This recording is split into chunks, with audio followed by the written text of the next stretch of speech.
يا خالقنا يا رب لعبيدك الدار. وأشهد أن لا إله إلا الله وحده لا شريك له وأشهد أن سيدنا ومولانا محمدا عبده ورسوله أما بعد. اللہ پاک کا بڑا شکر ہے کہ حق تعالی شانہ نے ہمیں اپنی زندگی میں دوبارہ ایک مرتبہ پھر رمضان کا مبارک مہینہ دیکھنے کی توفیق عطا فرمائی ہے. انشاءاللہ چند دن کے بعد رمضان کی برکتیں ہم سب لوٹ رہے ہوں گے. نبی اکرم صلی اللہ علیہ وسلم رمضان کے آنے سے پہلے ہی رمضان کی تیاری اور اس کے شوق میں مشغول ہو جاتے تھے. آپ علیہ السلام دعا مانگتے تھے رمضان سے 2 مہینہ پہلے. یہ کہتے تھے اللہم بارک لنا فی رجب و شعبان و بارک لنا فی رمضان، کہ یا اللہ تو رمضان یہ رجب اور شعبان کے مہینے میں ہمارے لیے برکت عطا فرما اور عافیت کے ساتھ تو ہمیں رمضان کا مہینہ دیکھنے کی توفیق عطا فرما. کہ 2 مہینے پہلے اللہ کے نبی اللہ پاک سے رمضان کے مہینے کی دعا مانگ رہے ہیں. پھر جب رمضان شروع ہوتا ہے تو شروع ہوتے ہی آپ صلی اللہ علیہ وسلم صحابہ کرام کو ایک دعا سکھاتے تھے کہ رمضان آ گیا ہے، اللہ سے یہ دعا مانگ لو. وہ دعا کیا ہے کہ یوں کہتے تھے، یوں کہو اللہم سلمنی من رمضان وسلم رمضان علی وتسلمہ منی متقبلا.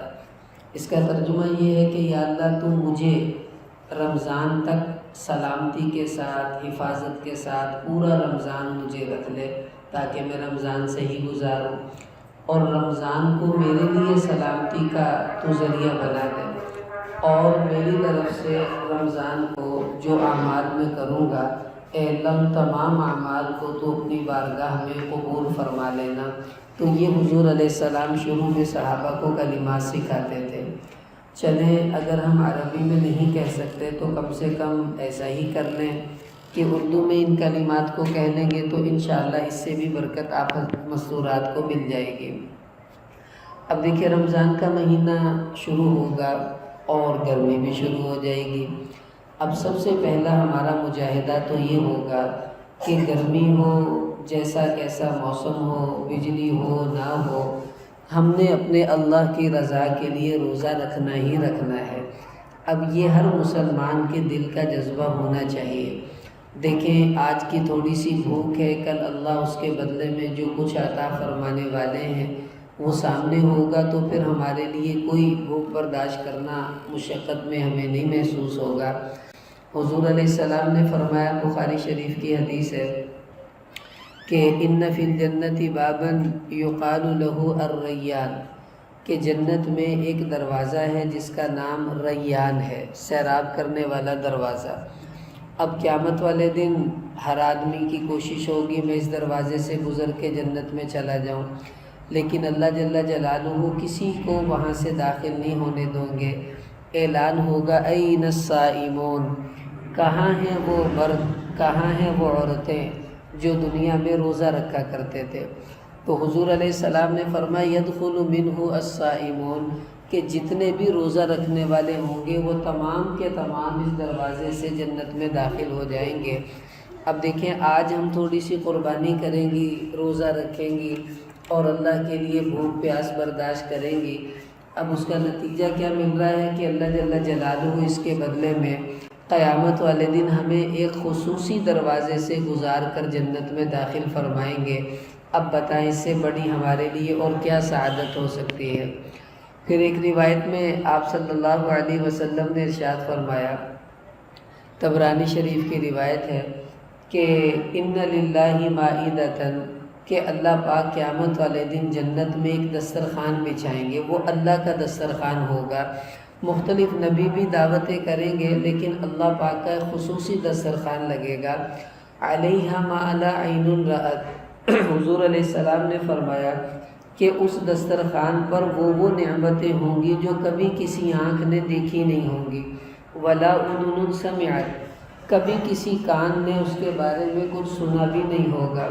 ولا خطر علی قلب بشر، اور کبھی کسی انسان کے دل پر اس کا گمان بھی نہیں گزرا ہوگا کہ اللہ کیا کیا نعمتیں دینے والے ہیں۔ اب دسترخوان لگ جائے گا، ہر مرد ہر عورت کی چاہت ہوگی اس دسترخوان پر بیٹھ کر میں کھانا کھا لوں، اللہ کا دسترخوان ہے۔ اب جو بھی آئیں گے فرشتے ان کو اٹھاتے جائیں گے، اٹھاتے جائیں گے، اٹھاتے جائیں گے۔ لوگ پوچھیں گے بھئی کون ہے جو یہاں پر آ کر بیٹھیں گے اور کھانا کھائیں گے؟ تو ارشاد ہوگا لا یقعد علیہا الا الصائمون، آج اس دسترخوان پر وہی لوگ بیٹھ سکیں گے جو دنیا میں روزہ رکھنے والے تھے۔ اب دیکھیں آج ہم روزہ رکھیں گی تو انشاءاللہ اللہ کے دسترخوان پر ہمیں کھانا کھانے کا موقع بھی اللہ عطا فرما دیں گے۔ اب یہ ہے کہ جو روزے ہمارے ہاتھ آئیں گے وہ تو ہم نے رکھنے ہیں، اور کچھ ایسا ہوگا کہ مستورات ان کے شرعی عذر کی وجہ سے ہر عورت کے ظاہر ہے کچھ روزے رمضان کے رہ جاتے ہیں۔ اب 3 سے لے کے 10 تک یہ روزے مختلف نوعیتوں میں مستورات کے رہ جاتے ہیں۔ اب ان روزوں کا کیا کرنا ہے؟ دیکھیں اب روزے یا تو ماہواری کی وجہ سے رہیں گے، یا کوئی بیماری آ گئی ہے اس بیماری کی وجہ سے چھوڑنے پڑ گئے، یا کہیں سفر میں چلی گئی تو سفر کی وجہ سے روزے چھوڑنے پڑ گئے، یا ویسے طبیعت خراب ہوئی تھی روزہ رکھنے پر آمادہ نہ ہو سکی طبیعت، تو یہ تمام روزے جتنے چھوٹ جاتے ہیں ان روزوں کو بعد میں قضا کرنا ضروری ہوتا ہے۔ یہ نہیں کہ بس جو چلا گیا سو چلا گیا، اب اس کو رمضان کے بعد کوشش کریں جلدی سے جلدی ہم قضا کر لیں، لیکن یہ ضروری نہیں ہے کہ رمضان کے فوراً بعد اگلے مہینے میں قضا کریں، کیونکہ سیدہ عائشہ رضی اللہ تعالی عنہ یہ اپنے رمضان کے چھوٹے ہوئے روزے 10 مہینے کے بعد شعبان کے مہینے میں قضا کیا کرتی تھی، کیونکہ اس مہینے میں نبی اکرم صلی اللہ علیہ وسلم بھی کثرت سے روزے رکھتے تھے، تو یہ بھی پھر حضور علیہ السلام کے ساتھ مل کر اپنے روزوں کی قضا کر لیتی تھی۔ تو 10 ماہ کے بعد سیدہ عائشہ رضی اللہ عنہ سے روزے کی قضا کرنا ثابت ہے۔ تو اس سے پتہ چلا اگر کوئی عذر ہو تو دیر سے بھی قضا کر لیں تو اس کی گنجائش ہے، لیکن کوشش کریں جلدی ہو جائے۔ بعض اوقات یہ ہے کہ چلو موسم ٹھنڈے آنے کا انتظار کریں تو اس کی بھی اجازت ہے، آپ سردیوں کے موسم میں روزے کی قضا کر لیں، لیکن بہرحال اگلا رمضان آنے سے پہلے اس کی قضا کر لینی چاہیے۔ خدا نہ خواستہ کسی وجہ سے نہیں بھی قضا کر سکی تو بعض مستورات یہ سمجھتی ہیں جس کے پچھلے رمضان کے روزے رہتے ہیں وہ اگلے رمضان کے روزے نہیں رکھ سکتی، ایسی بات نہیں ہے، یہ روزے تو ہمیں رکھنے ہی رکھنے ہیں۔ ہاں جو پچھلے ہم نہیں رکھ سکیں چلو اس کو اس رمضان کے بعد قضا کر لیں، لیکن بہرحال قضا کر لینا یہ ضروری ہے۔ اور یہ بھی مسئلہ سمجھ لیں کہ جب آپ رمضان کے بعد اس روزے کی قضا کریں گی تو صبح صادق سے پہلے اس کی نیت کرنا ضروری ہے، یا تو رات ہی کو نیت کر کے سو جائیں اگر آپ کو صبح سحری کھانے کا موقع نہیں ملے گا، ورنہ صبح سحری کھانے کے وقت نیت تو ہو ہی جاتی ہے۔ اور اگر آپ سوئی رہیں اور صبح فجر کی اذانوں کے بعد آنکھ کھولی پھر سوچا چلو کچھ کھاتی نہیں ہوں روزہ قضا کر لیتی ہوں، تو اس طرح قضا روزہ نہیں ہوتا، نفلی روزہ تو ہو جائے گا، قضا روزہ اس طرح سے نہیں ہوتا۔ اس وجہ سے اس کی نیت پہلے سے کرنا جو ہے وہ ضروری ہے۔ اب یہ بھی بات سمجھ لیں کہ کچھ مستورات ایسی ہیں جو بہت بوڑھی ہیں، بڑھاپے کی وجہ سے وہ روزہ نہیں رکھ پاتی، ان کی طبیعت ساتھ نہیں دیتی۔ کچھ ایسی دائمی بیمار ہیں کہ جن کی بیماری کی وجہ سے وہ روزہ نہیں رکھ سکیں گی۔ تو اب اس میں سمجھ لیں بیمار 2 قسم کے ہوتے ہیں، ایک وہ بیمار ہے جو عارضی طور پر بیمار ہوتا ہے، بخار ہو گیا، کھانسی ہو گئی، کچھ ایسا مسئلہ بن گیا، تو جو بیماری عارضی ہو اور وہ بعد میں ختم ہو جائے گی اس کا حکم تو یہ ہے کہ بعد میں اس روزے کی قضا کرنی پڑے گی جیسا کہ پہلے عرض کیا ہے۔ لیکن کچھ بیماریاں ایسی ہوتی ہیں جو دائمی بیماری کہلاتی ہیں، جیسے شوگر کی بیماری مستقل ہے، یہ دور ہوتی نہیں ہے۔ اب شوگر والی بیچاری کیسے روزہ رکھے، اسے بار بار پیاس لگتی ہے، بار بار بھوک لگتی ہے۔ کسی اور کو معدے کی کوئی دل کی بیماری ہے، اس کو ڈاکٹر نے بار بار دوائی کھانے کا حکم دیا ہوا ہوتا ہے۔ تو ایسی بیماریاں جو دائمی ہیں، کبھی ختم نہیں ہونے والی، ان بیماریوں کے بعد اب ہمیں کیا کرنا ہے بوڑھی ہے وہ رکھ ہی نہیں سکتی، یا ایسی بیمار ہے جو مستقل بیمار ہے وہ ٹھیک ہو نہیں سکے گی، تو اس کا پھر علاج اللہ نے قرآن میں بتایا، وَعَلَى الَّذِينَ يُطِيقُونَهُ فِدْيَةٌ طَعَامُ مِسْكِين، کہ جو روزہ نہ رکھ سکیں وہ بعد میں روزے کا فدیہ دے دیں گی۔ فدیے کا کیا مطلب؟ بہت سی عورتیں کہتی ہیں چلو کسی اور کو روزہ رکھوا دو۔ اب آپ خود سوچیں، جب آپ کسی اور کو روزہ رکھوائیں گی، جس کو آپ نے روزہ اپنا رکھوایا ہے، تو اس کا روزہ کون رکھے گا؟ اس نے تو اپنے روزے رکھنے ہیں۔ تو آپ کا روزہ کوئی اور نہیں رکھ سکتی، جیسے آپ کی نماز کوئی اور نہیں پڑھ سکتی، اسی طرح آپ کا روزہ بھی کوئی اور نہیں رکھ سکتی۔ اس کا حل یہ ہوتا ہے کہ اس میں ہر روزے کے بدلے میں ایک فدیہ دینا پڑتا ہے۔ اگر مالدار عورت ہے تو کشمش کے حساب سے دے، درمیانی عورت ہے تو ایک روزے کا فدیہ کھجور کے حساب سے دے، اور غریب عورت ہے تو ایک روزے کا فدیہ وہ گندم کے حساب سے دے دے۔ اب گندم کے حساب سے ایک روزے کا فدیہ 70 روپے بنتا ہے، تو 30 روزوں کا فدیہ اس حساب سے دے دیا جائے۔ اسی طرح جو درمیانی کھجور والی ہے اس میں ایک روزے کا فدیہ 700 روپے تقریباً بنتا ہے، تو وہ اس حساب سے 30 روزوں کا فدیہ دے دے۔ اور جو مالدار عورت کشمش کے حساب سے دے گی اس میں ایک روزے کا فدیہ 1400 روپے بنتا ہے، کشمش جو درمیانے درجے کی ہے، اور اچھی ہے تو تقریباً 1800-1900 روپے بھی بن جائے گا۔ تو بہرحال روزے کا فدیہ ادا کریں وہ عورتیں جو بالکل روزہ رکھ ہی نہیں سکتی اور کبھی بھی وہ روزہ رکھنے کے قابل نہیں ہوں گی، لیکن اگر وہ بعد میں تندرست ہو جائیں گی تو ان کو بعد میں قضا کرنی ہوگی، ان کا فدیہ دے دینے سے ان کا فدیہ ادا نہیں ہوگا، روزے کی قضا کرنا ان پر ضروری ہے۔ اگلی بات یہ کہ اب روزہ شروع ہوگا تو صبح سویرے آپ اٹھیں گے، سب سے پہلے تو یہ طے کر لیں رمضان کا مہینہ غنیمت سمجھیں، اس مہینے میں تہجد پڑھنے کی عادت ہم سب بنا لیں۔ دیکھیں حضور علیہ السلام نے فرمایا، اللہ تعالیٰ قیامت والے دن اعلان کریں گے، أَيْنَ الَّذِينَ كَانَتْ تَتَجَافَى جُنُوبُهُمْ عَنِ الْمَضَاجِعِ يَدْعُونَ رَبَّهُمْ خَوْفًا وَطَمَعًا، کہاں ہیں وہ مرد، کہاں ہیں وہ عورتیں جن کے جسم ان کے بستروں سے علیحدہ رہتے تھے، یعنی تہجد پڑھنے والے۔ جب یہ تہجد پڑھنے والی عورتیں کھڑی ہو جائیں گی تو اللہ تعالیٰ ان کو بغیر حساب کے جنت میں داخل فرما دیں گے۔ اب یہ کتنی بڑی سعادت کی بات ہے کہ تہجد کے چند نفل پڑھنے ہیں اور اس کے بدلے میں بغیر حساب جنت میں داخلے کا پروانہ بھی مل رہا ہے۔ اب رمضان میں ہم اٹھے تو ہوتے ہی ہیں سارے، تو وہی وقت تہجد کا ہے، وہی وقت سحری کا ہے، تو جلدی سے ہمت کر کے اگر ہم چند نفل تہجد کے پڑھ لیں۔ نبی اکرم صلی اللہ علیہ وسلم 8 رکعت تہجد کی نماز جو تھے وہ پڑھا کرتے تھے، رمضان میں بھی رمضان کے علاوہ بھی۔ حضرت عائشہ رضی اللہ تعالیٰ عنہ فرماتی ہیں، بخاری شریف میں حدیث آتی ہے کہ حضور علیہ السلام رمضان اور غیر رمضان میں رات کو 11 رکعتیں پڑھتے تھے، جن میں سے 8 تہجد کے نفل ہوتے تھے اور 3 وتر پڑھا کرتے تھے آپ، یوں کل 11 رکعتیں یہ بن جاتی ہیں۔ اب ہم بھی نیت کر لیں، ہم 8 پڑھ لیا کریں۔ حضور علیہ السلام نے 8 پڑھی ہیں، اور کبھی آپ کی طبیعت ٹھیک نہیں تھی یا موقع نہیں زیادہ ملتا تو آپ نے 6 نفل بھی پڑھے ہیں، 4 نفل بھی آپ صلی اللہ علیہ وسلم نے تہجد کے پڑھے ہیں۔ تو اس لیے چلو ہم زیادہ نہیں پڑھ سکتے تو کم سے کم 4 نفل ہی پڑھ لیا کریں۔ تو پہلے اٹھتے ہی وضو کریں، تہجد کے 4 نفل پڑھیں، اس کے بعد آپ سحری بنانا شروع کریں، یوں آپ کی پورا مہینہ ماشاءاللہ تہجد پڑھنے کی ترتیب بن جائے گی۔ اور یہ بہترین موقع اللہ نے ہمیں دے دیا ہے، مرد بھی اٹھے ہوئے ہیں، مستورات بھی اٹھی ہوئی ہیں، بچے بھی اٹھے ہوئے ہیں، سارے تہجد پڑھیں تو دیکھو پورا گھرانہ ہمارا تہجد گزار بنے گا۔ یہ کتنی بڑی ہمارے لیے سعادت کی بات ہے۔ عام دنوں میں تہجد میں اٹھنا مشکل ہوتا ہے، اور ان دنوں میں ماشاءاللہ سب اٹھے ہی ہوتے ہیں۔ ایک تو اب یہ نیت کریں، یہاں یہ بات بھی سمجھ لیجئے، بعض لوگ یوں کہہ دیتے ہیں کہ جی رمضان میں تہجد نہیں ہوتی، تراویح ہی تہجد ہوتی ہے، یہ بہت ان کی بڑی غلطی ہے، اور یوں سمجھ لیں کہ حدیث کے علم نہ رکھنے کی وجہ سے اتنی بڑی جہالت کی بات یہ لوگ کہہ دیتے ہیں۔ حالانکہ وہ کہتے ہیں جی روزہ اور تراویح ایک ہی چیز ہوتی ہے، تہجد اور تراویح۔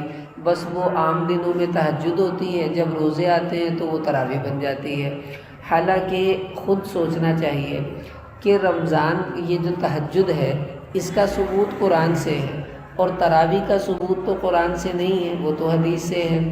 اسی طرح جو تہجد ہے وہ جماعت کے ساتھ نہیں پڑھی جاتی، اور تراویح جماعت کے ساتھ بھی پڑھی جاتی ہے۔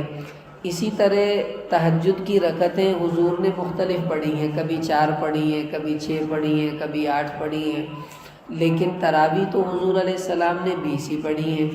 اب اتنے سارے فرق ہونے کے باوجود بھی کوئی کہہ دے کہ جی تہجد اور تراویح ایک ہی نماز ہے، کوئی فرق نہیں ہے، تو یہ علم کی کمزوری اور علماء کی صحبت میں نہ بیٹھنے کا نتیجہ ہے۔ تو ورنہ اتنی بڑی بے وقوفی کی بات کوئی کر نہیں سکتا۔ کیوں؟ تمام محدثین نے حدیث کی کتابوں میں تہجد کا علیحدہ چیپٹر باندھا ہے اور تراویح کا چیپٹر الگ کیا ہے، یہ بتانے کے لیے کہ یہ دو الگ الگ نمازیں ایک نماز نہیں ہیں۔ خود امام بخاری رحمۃ اللہ علیہ سے ثابت ہے کہ رمضان المبارک میں تراویح پڑھنے کے بعد وہ تہجد کی نماز میں مشغول ہو جاتے تھے، اس میں بھی قرآن پڑھا کرتے تھے۔ تو اس لیے اب ہم بھی نیت کر لیں، اللہ نے موقع تو دیا ہی ہے، اٹھی تو ہوں گی، تو ساری مستورات اپنے گھر میں تہجد کا ماحول بنا دیں، تو پورا مہینہ تہجد پڑھنے کی جب عادت پڑ جائے گی تو اللہ انشاءاللہ ہمت دیں گے، پوری زندگی ہی ہم تہجد پڑھنے والے بن جائیں گے۔ اگلی بات یہ کہ آپ جب اٹھیں گی تو ظاہر ہے آپ نے خدمت کرنی ہے، سحری کی، افطاری کی۔ اب آپ کے دل میں شیطان یہ ڈالے گا، لو تم تو سارا روٹی پکانے میں وقت گزر گیا، سالن پکانے میں وقت گزر گیا، اور افطاری میں تم نے پکوڑے چاٹ بنانے میں وقت گزار دیا، تم نے تو عبادت ہی نہیں کی۔ مرد اچھے ہیں، دیکھو وہ قرآن پڑھ رہے ہیں، اعمال کر رہے ہیں۔ تو دیکھیں مستورات جتنی خوش قسمت ہیں، اللہ تعالیٰ نے ان کا نصیب بڑا اچھا رکھا ہوا ہے۔ وہ کیسے؟ حضرت اسماء بنت یزید انصاری رضی اللہ عنہ آئیں حضور علیہ السلام کے پاس، کہنے لگی یا رسول اللہ، یہ جو مرد ہیں جہاد کرتے ہیں، تبلیغ کرتے ہیں، جنازے پڑھتے ہیں، سارے نیک کام کرتے ہیں، ہم عورتیں گھروں میں ان کا کھانا پکاتی ہیں، ان کے بچوں کو سنبھالتی ہیں، روٹیاں پکاتی ہیں، کپڑے دھوتی ہیں، تو یہ مرد تو باہر نیکیاں کر کر کے جنت کے بڑے درجے لے جائیں گے، اور ہم عورتیں گھر کا کام کر کر کے بس گھر کی پڑی رہتی ہیں، تو ہم کیا کریں؟ تو حضور علیہ السلام نے فرمایا کہ باہر جو مرد بھی کام کرتے ہیں دین کا، چونکہ عورتیں ان کا گھر سنبھالتی ہیں، اس کی وجہ سے عورتوں کو گھر بیٹھے مردوں کے تمام عملوں کا ثواب اللہ عطا فرما دیتے ہیں۔ اب دیکھیں آپ کتنی خوش قسمت ہیں کہ آپ نے روٹیاں پکائی، سالن پکایا۔ اب گھر کے جتنے مردوں نے، جتنی عورتوں نے روزہ رکھا ہے، ان تمام کے روزوں کا ثواب روٹی پکانے والی عورت، سالن پکانے والی عورت کو مفت میں مل گیا۔ انہوں نے روزہ رکھ کر جتنی نمازیں پڑھی، جتنا قرآن پڑھا، جتنی تلاوت کی، اس ساری کا ثواب بھی اللہ آپ کو عطا فرمائیں گے۔ جب آپ نے افطاری کے وقت چاٹ بنائی، پکوڑے بنائے، سموسے بنائے، شربت بنایا، اور انہوں نے اس سے روزے کا افطار کیا، تو سارا دن روزہ رکھ کر انہوں نے جو نیکیاں کی تھیں، یہ پکوڑے سموسے بنانے والی عورتیں، ان کو تمام روزہ رکھنے والوں کے تمام اعمال کا ثواب اللہ مفت میں عطا کر دیتے ہیں، جو انہوں نے سارا دن اعمال کر کے جو ہیں وہ کمائے تھے۔ تو اس لیے آپ تو خوش قسمت ہیں کہ اللہ پاک نے آپ کو کتنا بڑا اجر دیا کہ آپ صرف آدھے پونے گھنٹے کی 2 روٹیاں پکانے کی وجہ سے سارے مردوں کے روزوں کی نیکیاں اور تلاوت کا ثواب لے جاتی ہیں۔ یہ تو بڑی سعادت ہے۔ ایک دفعہ ایک قافلہ آیا حضور علیہ السلام کے پاس صحابہ کا، تو صحابہ نے کہا یا رسول اللہ، ہمارا ایک ساتھی ہے، وہ تو سب سے ہی آگے بڑھ گیا۔ آپ علیہ السلام نے پوچھا وہ کس طرح سے؟ کہنے لگے یا رسول اللہ، جہاں بھی ہمارا قافلہ رکتا تھا تو وہ اترتے ہی نماز پڑھنا شروع کر دیتا، جب ہم چلتے تو وہ چلتے چلتے قرآن پڑھنا شروع کر دیتا، سارا وقت اس نے ایسے ہی گزارا، چلتے ہوئے قرآن، رکتے ہوئے نماز۔ تو آپ علیہ السلام نے فرمایا اس کا کھانا کون پکاتا تھا، اس کے گھوڑے کو چارہ کون ڈالتا تھا؟ تو کہا کہ جی وہ تو فلاں صاحب ڈالتے تھے۔ آپ علیہ السلام نے فرمایا وہ اس سے بھی آگے نکل گیا، کیوں کہ اس کو اپنی نیکی کا ثواب بھی ملا، اور جو اس نے اس کا کھانا پکایا، اس کا کام کیا، اس کام کرنے کی وجہ سے ہی تو وہ اعمال مفت میں کرتا رہا، تو اللہ تعالیٰ نے اس کے اعمال کا ثواب بھی اس کو عطا کر دیا۔ ایسے ہی آپ مستورات ماشاءاللہ مردوں کے سارے کام کرتی ہیں، اور مرد ان کاموں میں مشغول نہ ہونے کی وجہ سے سارے نیکی کے کام کر جاتے ہیں۔ تو آپ کو بہترین موقع ہے کہ روزے میں سحری افطاری کے وقت روٹی پکاتے ہوئے، سالن پکاتے ہوئے، پکوڑے سموسے بناتے ہوئے آپ کا دل تنگ نہیں ہونا چاہیے، آپ کو خوش ہونا چاہیے کہ مجھے ایک آدھ گھنٹے کے بدلے میں سارے گھر والوں کے روزوں کی نیکیوں کا اجر ملنے والا ہے۔ تو آپ تو بڑی خوش قسمت ہیں کہ اللہ نے آپ کو مفت کا اجر عطا فرمایا۔ ایک حدیث میں آتا ہے عورتیں آئیں اور آ کر کہنے لگیں یا رسول اللہ مرد جہاد کرتے ہیں تو ہمیں بھی موقع دیں، ہم عورتیں بھی جا کر جہاد کریں۔ تو حضور نے فرمایا مہنۃ احداکن فی بیتہا تبلغ بہ فضل الجہاد، کہ تم عورتیں جو گھر کا کام کاج کرتی ہو، اس کام کاج کی وجہ سے اللہ گھر بیٹھے ہی تمہیں جہاد کا ثواب عطا فرما دیتے ہیں۔ تو آپ کا سحری افطاری کا کام کرنا یہ جہاد کے برابر ثواب ہے، اور سارے رمضان کی نیکیاں بھی آپ کو گھر والوں کے مفت میں مل جائیں گی۔ تو یہ آپ کو خوش ہونا چاہیے، اس سے آپ کو پریشان نہیں ہونا چاہیے کہ لو جی ہم کام میں لگی رہتی ہیں اور مرد جو ہیں وہ نیک کام کرتے ہیں۔ یہ بھی نیکی ہے جو آپ ماشاءاللہ کر رہی ہوتی ہیں۔ اب دسترخوان لگ گیا، مرد بھی تہجد پڑھ کے آ گئے، بچوں نے بھی پڑھ لی، آپ نے بھی پڑھ لی، دعائیں وائیں مانگ لی، اب بیٹھ گئے ہیں، کھانا کھا لیا ہے۔ یہاں پر ایک بڑی اہم بات ہے، وہ یہ کہ دیکھیں ایک تو روزے کی نیت۔ اب نیت میں عام طور پہ آپ دیکھیں گی کتابوں میں بھی، اور یہ چارٹ وغیرہ لکھے ہوتے ہیں تو ان پر لکھا ہوتا ہے روزہ رکھنے کی دعا، وَبِصَوْمِ غَدٍ نَوَيْتُ مِنْ شَهْرِ رَمَضَانَ، تو یہ دعا عام طور پر لکھی ہوتی ہے۔ اب بعض عورتیں سمجھتی ہیں کہ اس دعا کا پڑھنا ضروری ہے، جس نے یہ دعا نہیں پڑھی اس کا روزہ نہیں ہوتا، حالانکہ یہ دعا حدیث کی کسی کتاب میں نہیں ہے، یعنی یہ دعا حدیثوں میں نہیں آتی جو لکھی ہوتی ہے، بلکہ اصل میں ہوتا یہ ہے کہ یہ جو دعا ہے علماء نے آسانی کے لیے لکھ دی ہے، کیونکہ روزے میں نیت کرنا تو فرض ہے، اس کے بغیر تو روزہ ہوگا نہیں۔ اب نیت کریں کیسے؟ اس کے لیے آپ اردو میں کر لیں، پنجابی میں کر لیں، عربی میں کر لیں، نہ بھی زبان سے کہیں، بس آپ کے ذہن میں اتنی بات ہونی چاہیے کہ میں آج روزہ رکھ رہی ہوں اسی لیے میں روٹی کھا رہی ہوں۔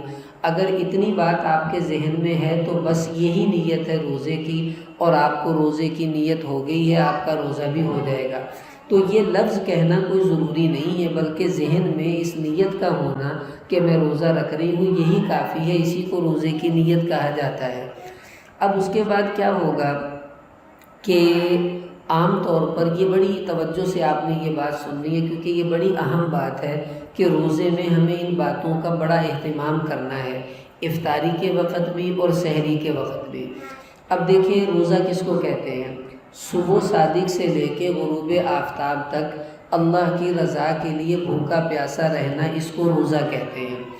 اب آپ نے مثلاً صبح صادق جو ہے بالفرض جو ہے وہ 4 بجے ہوگا، بالفرض میں ویسے بتا رہا ہوں، تو اگر 4 بجے روزے کا ٹائم ختم ہوتا ہے تو آپ اچھی طرح سمجھ لیں جو مسجد میں سائرن بجتے ہیں نا وہ 4 بجے کے بعد بجتے ہیں، یعنی جب 4 بج جائیں گے، کوئی 4:01 پہ سائرن بجائے گا، کوئی 2 منٹ پہ بجائے گا، کوئی بھول گیا وہ 10-15 منٹ بعد بجائے گا، اور کسی نے گھڑی خراب ہے تو وہ 2 منٹ پہلے بھی بجا سکتا ہے، کسی کی گھڑی پیچھے ہے تو وہ 2 منٹ بعد بھی بجا سکتا ہے، تو ان سے غلطی ضرور ہو سکتی ہے۔ پہلے زمانے میں ہوتا تھا، بعض عورتیں سمجھتی ہیں کہ جب تک اذان ہو رہی ہو تو سحری کھا سکتے ہیں، جب تک سائرن کی آواز آ رہی ہو تو کھا پی سکتے ہیں۔ خوب اچھی طرح سمجھ لیں، ہم 2-4 سیکنڈ کے چکر میں، 2-4 گھونٹ اور 1-2 لقمے کے چکر میں اپنا روزہ برباد کر بیٹھتی ہیں، یہ بہت بڑے خطرے کی بات ہے۔ حضور علیہ السلام نے فرمایا رب صائم لیس لہ من صیامہ الا الجوع، کتنے ہی روزہ رکھنے والے ایسے ہیں کہ جن کے حصے میں صرف بھوک اور پیاس ہی آتی ہے اور ان کو روزے کے ثمرات میں سے کوئی چیز نہیں ملتی، بالکل فارغ، سارا دن بھوکا پیاسا مرنا ان کا مقدر بنا، نہ روزے کا ثواب ملا نہ روزہ ان کے سر سے اترا ہے۔ اب یہ کون ہوتے ہیں؟ اب دیکھیں، جب سائرن بجتا ہے نا، ہم لوگ سمجھتے ہیں کہ اس کا مطلب ہے جلدی سے چائے پی لو، جلدی سے پانی پی لو، جلدی سے اپنی چائے کو مکمل کر لو۔ حالانکہ سائرن بجنے کا مطلب ہے اگر منہ میں لقمہ ہے تو اسے تھوک دو، اگر منہ میں پانی کا گھونٹ ہے تو اسے نگلنا نہیں ہے، منہ سے باہر نکال دو، کیونکہ اب سحری کا وقت ختم ہو گیا ہے، روزہ آپ کا شروع ہو چکا ہے۔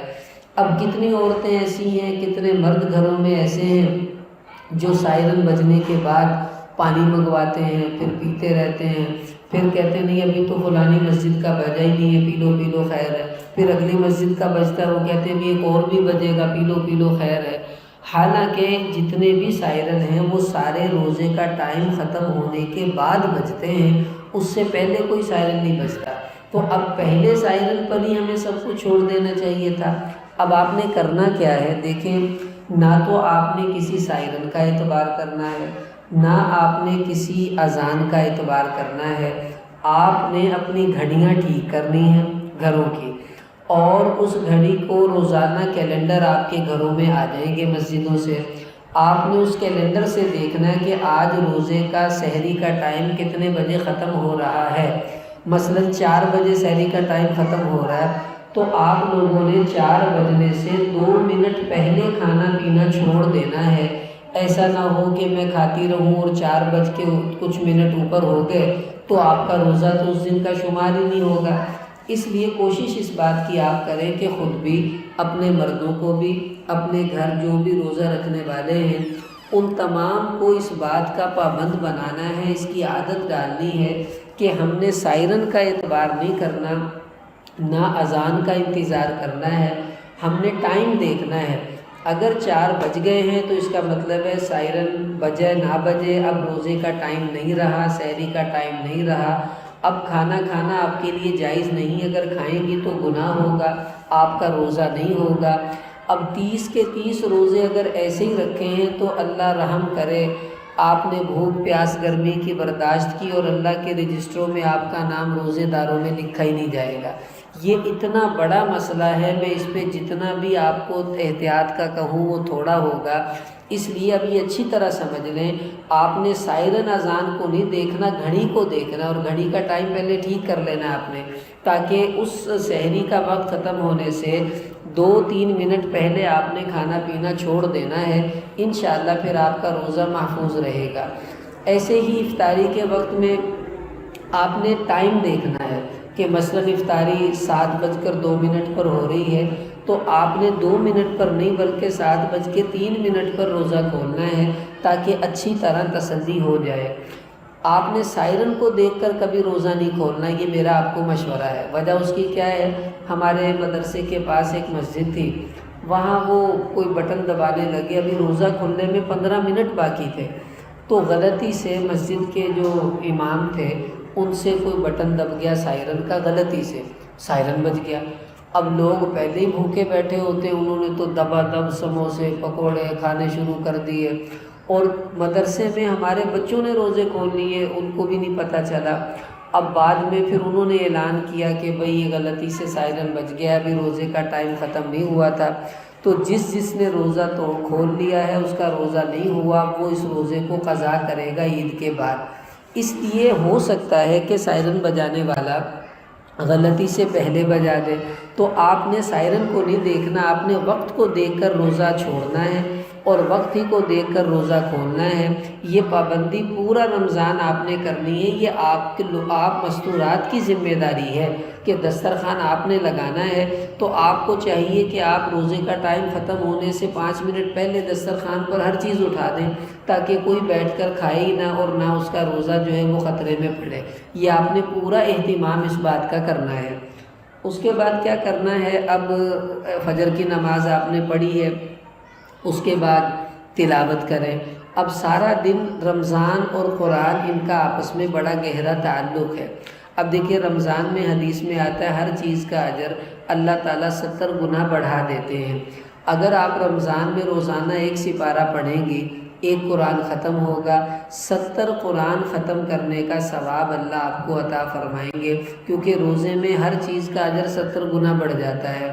اب یہ اتنا تو ہم کر لیں، امام ابو حنیفہ رحمۃ اللہ علیہ پورے رمضان المبارک میں 61 قرآن پاک ختم کرتے تھے، 61 وہ کیسے؟ 1 قرآن دن میں پڑھتے، 1 قرآن رات کو پڑھتے، 2 قرآن یہ روزانہ کے ہو گئے، 30 یہ ہو گئے، اور 1 قرآن پاک وہ تراویح کے اندر پڑھا کرتے تھے۔ یوں پورے رمضان میں 61 قرآن پاک امام ابو حنیفہ رحمۃ اللہ علیہ پڑھتے تھے۔ اب دیکھیں میں اور آپ سوچیں ہم کتنے پڑھ سکتی ہیں؟ چلو زیادہ ہی ہم کمزور ہیں، کم سے کم 1 قرآن تو پڑھ ہی لیں، اس میں کیا مشکل پیش آ جائے گی؟ دیکھیں حضور پاک صلی اللہ علیہ وسلم رمضان المبارک میں جبریل علیہ السلام سے دور کرتے تھے، یعنی 1 قرآن جبریل حضور کو سناتے تھے اور 1 قرآن حضور جبریل کو سناتے تھے رمضان میں۔ اور جس سال حضور کا وصال ہوا اس سال 2 قرآن جبریل نے سنائے اور 2 قرآن حضور نے جبریل کو سنائے۔ تو اب یہی رمضان کی برکت ہے کہ رمضان میں قرآن کا موقع خوب مل جاتا ہے۔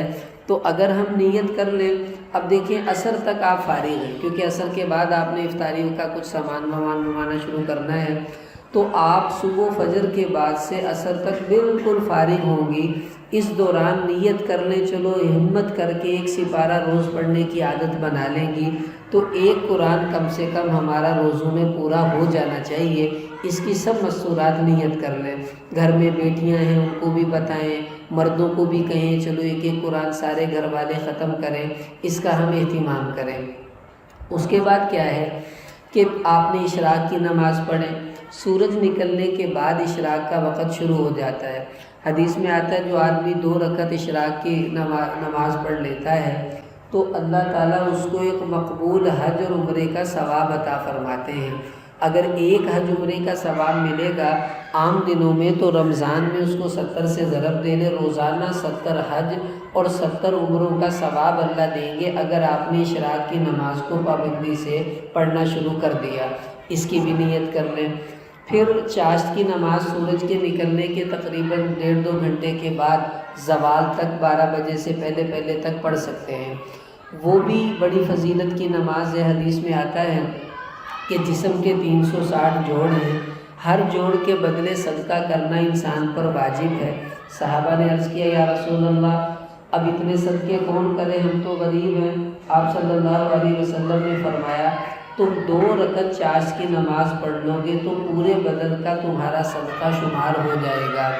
اور حدیث میں آتا ہے من صلی الضحیٰ رکعتین، کہ جو انسان 2 رکعت چاشت کی نماز پڑھنے کی عادت بنا لے تو لم یکتب من الغافلین، اللہ تعالیٰ اسے غافلین میں شمار نہیں کرتے۔ اور جو 6 رکعت پڑھے گا کتب من العابدین، اللہ تعالیٰ اس کو عابدین میں شمار کریں گے، بہت بڑے عبادت گزار لوگوں میں اس کا نام آ جائے گا۔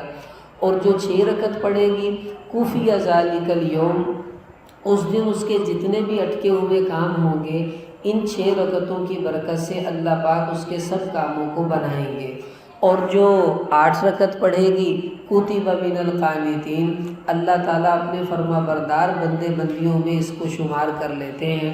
اور جو 12 رکعت چاشت روزانہ پڑھے گی تو فرمایا بن اللہ لہ بیتن فی الجنہ، روزانہ 12 رکعت پڑھے گی، روزانہ 1 محل اللہ اس کا جنت میں تعمیر کر دیں گے۔ اب یہ کتنا بڑا موقع اللہ نے رمضان میں ہمیں دیا ہے۔ فارغ ہیں، نہ کوئی ہنڈیا پکانی نہ کچھ اور کرنا، سب کے روزے ہیں، تو اشراق بھی پڑھیں، چاشت بھی پڑھیں، قرآن کی تلاوت کرتی رہیں، اللہ کا ذکر کریں، سبحان اللہ والحمدللہ، درود پڑھیں، استغفار کریں، تو سارا دن ہمارا عبادت میں گزرنا چاہیے زبان کی حفاظت کے ساتھ۔ دیکھیں روزوں میں کوشش کریں اپنی باتوں کو ہم کم کر دیں، غیبت چغلی ہوتی ہے، روزے کا ثواب ضائع ہو جاتا ہے۔ اسی طرح گھروں میں باتیں چیتیں چلتی رہتی ہیں، فون پہ سہیلیوں سے ایک مہینہ سب سے لڑائی کر لیں کہ میں بھائی کسی سے نہیں بولوں گی، ضرورت کی بات کروں گی بس، اس کے علاوہ میں کوئی کسی سے بات نہیں کروں گی، نہ مجھ سے کوئی فالتو بات کرے، اللہ اللہ مصلح اور بس اسی کام میں لگی رہیں، تو یوں ہمارا رمضان جو ہے وہ گزرنا چاہیے۔ اس کے بعد آخری عشرہ جب آ جائے گا تو اس آخری عشرے میں دو بڑے بڑے کام ہمیں اللہ دیں گے۔ ایک تو کام کیا ہے کہ اس میں اللہ تعالی ہمیں شب قدر نصیب فرمائیں گے۔ شب قدر بہت بڑی نعمت ہے جو اللہ نے اس امت کو عطا فرمائی۔ قرآن میں آتا خیر من الف شہر کہ لیلۃ القدر 1000 مہینوں سے بھی زیادہ اللہ کے ہاں بہتر ہے۔ یعنی ایک عورت نے 1000 مہینے عبادت کی اور دوسری عورت نے تھوڑی دیر شب قدر میں عبادت کی، تو اللہ تعالیٰ اس شب قدر میں عبادت کرنے والی عورت کو اس 1000 مہینوں میں عبادت کرنے والی عورت سے بھی زیادہ اجر عطا فرمائیں گے۔ اب شب قدر کی تلاش کا بہترین طریقہ، طاق راتوں میں اس کو حضور نے فرمایا تلاش کرو، تو اب اس شب قدر میں ہمیں کوشش کرنی چاہیے نفل بھی پڑھیں، تلاوت بھی کریں، دعائیں بھی مانگیں، اور زیادہ دعا ہی مانگنی چاہیے۔ حضرت عائشہ رضی اللہ عنہ نے پوچھا یا رسول اللہ اگر مجھے شب قدر مل جائے تو میں کون سی دعا اللہ سے مانگوں؟ حضور نے فرمایا عائشہ اگر تجھے شب قدر ملے تو اللہ سے یہ دعا مانگنا، اللہم انک عفو تحب العفو فاعف عنی، اے اللہ تو معاف کرنے والا ہے، معاف کرنے کو پسند کرتا ہے، لہٰذا مجھے بھی معاف فرما دے۔ تو اللہ کو یہ بول بڑے پسند ہیں۔ اب شب قدر تلاش کرنے کے لیے بہترین اللہ نے جو موقع دیا ہے وہ ہے اعتکاف کا۔ اب رمضان کے آخری عشرے میں 10 دن کا سنت اعتکاف یہ ہے۔ نبی اکرم صلی اللہ علیہ وسلم نے پوری زندگی اعتکاف فرمایا ہے، صرف 1 سال آپ نے اعتکاف اپنی زندگی میں چھوڑا تھا، وہ بھی ایک وجہ سے آپ نے چھوڑا تھا، تو بعد میں اگلے مہینے سال آپ نے 2 یعنی 20 دن کا اعتکاف فرمایا تھا۔ اب حضور جب اعتکاف بیٹھتے تھے تو آپ صلی اللہ علیہ وسلم کی ازواج مطہرات بھی اعتکاف بیٹھا کرتی تھیں۔ اب دیکھیں اعتکاف بہت بڑی فضیلت ہے اور عورتوں کے لیے بڑا آسان۔ اب ملے گا کیا اعتکاف میں؟ حضور علیہ السلام نے فرمایا، بہقی شریف کی روایت ہے کہ من اعتکف 10 فی رمضان کان کحجتین و عمرتین، کہ جو 10 دن رمضان کے آخری عشرے کا اعتکاف کر لے گی اللہ تعالیٰ اس کو 2 حج اور 2 عمروں کا ثواب عطا فرماتے ہیں۔ کتنی بڑی سعادت ہے، گھر میں بیٹھی بیٹھی 2 حج 2 عمرے کا ثواب لے لیا۔